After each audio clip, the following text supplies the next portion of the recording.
Hello and welcome to the CyberOne YouTube channel. In this video we're going to assemble a worm drive gearbox. You can find all the STL files in a link in the description. This is a very well made model. I probably should have printed the gears in a different colour to make them more visible. So to overcome that issue I'm going to paint them and then I'll assemble the whole gearbox. I'm going to paint them a nice blue colour so it's easy to see.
Okay, so these things are a very simple drive.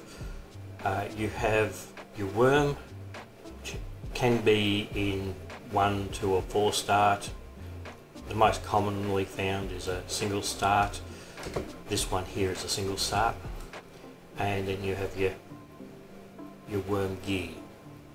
The worm gear is usually hobbed out to allow it to get in closer and give more surface contact area, which gives it a higher strength for higher loadings.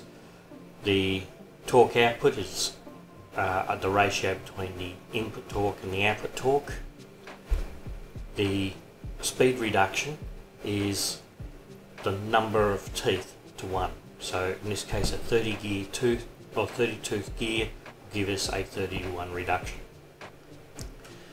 They're a very compact gearbox and they are non-back drivable.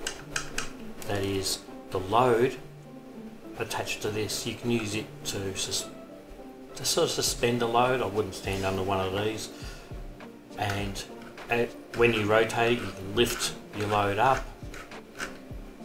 It's lowering, so that would lift your load up, and then when you stop turning it stays put. For those of you who follow the Enmu series of robots, you'll know that some of the joints in the shoulder area are actually worm drive gearboxes. Most notably the one that rotates the bicep. Alright, that'll do for this build. There'll be a link to the page to download these from the original creator. I've forgotten his name. He has actually made 2 other gearboxes and posted them on the website, so I'll probably download those and print those out as well. This is actually a really good build. It was very easy to do and it works well as a demonstration. If you like these videos, don't forget to click on like. If you want to see when the next one comes out, click on subscribe. Also ring that notification bell, otherwise YouTube doesn't always tell you. And we'll see you in the next video.